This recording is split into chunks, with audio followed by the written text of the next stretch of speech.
வணக்கம் நிருபத்தமர். ஆஸ்திரேலியாவில் நடைபெற்று கொண்டிருக்கக்கூடிய 4வது டெஸ்ட்டு 5வது நாளுக்கிட்ட வந்துட்டோம். 333 ரன்னு டார்கெட்டில் நிற்கிறாங்க. இதை இந்திய அணி அடிக்க முடியும்னு நினைக்கிறீங்க? 99% இல்லை 100% தோப்பாங்க. வெற்றி பெறுவதற்கான வாய்ப்புகள் கிடையாது. ஏதாவது 1% ஏதாவது உலகத்தில் நடக்கக்கூடிய அதிசயங்களில் நடந்தால் தான். மற்றபடி இந்தியாவினுடைய பேட்ஸ்மேன் வரிசையில் ரோஹித் சர்மாவுக்கெல்லாம் அவனுக்குள்ளே கிரவுண்டில் வச்சு ஆம்லேட்டை போட்டு கொடுத்து சாப்பிட சொல்லுங்கள். மற்றபடி விராட் கோலி சில நேரங்களில் இருந்தாலும் பல நேரங்களில் ஒரே சொதப்பல். மற்றபடி இந்த பேட்டிங் ஃபார்மேட் அப்படின்னு சொல்லும்போது அதில் பெரிய தொடர் சொதப்பல் இருக்குது. ஆஸ்திரேலியாவை பொறுத்த வரைக்கும் அவருடைய பந்து வீச்சில் நல்ல ஆதிக்கம் செலுத்துகிறாங்க.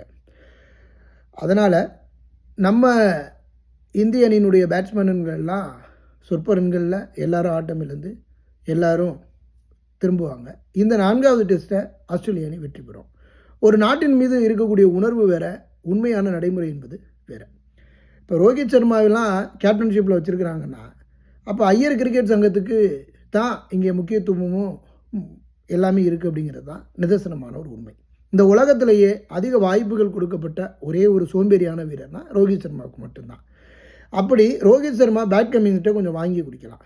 பேட்டிங்காக இருக்கட்டும், பவுலிங்காக இருக்கட்டும். கடைசியில் 96 ரன்னுக்கு 6 விக்கெட்டு போன இந்த ஆஸ்திரேலிய அணியை கடைசியில் வரைக்கும் கடைசி நேரங்கள் 49 ரன்னு 40 ரன் அடித்து பேட் கமின்ஸ் எப்படி ஒரு தலை சிறந்த கேப்டனாக தன்னை நிரூபிச்சுக்கிட்டு இருக்கிறாரு. அது மட்டும் இல்லை, பேட் கமின்ஸோட நாம் பார்க்கும்போது ஆரவாரம் ஆக்ரோஷத்தெல்லாம் பார்க்க மாட்டோம். ஆனால் இங்கே டெஸ்ட்டில் அவருடைய முழுமையான ஆக்ரோஷத்தை பார்க்குறோன்னா ஒரு கேப்டன் தன்னுடைய அணியை எப்படி வழி நடத்தணும் அப்படிங்கிறதுக்கு ஒரு பெரிய உதாரணம் இவர் தான்.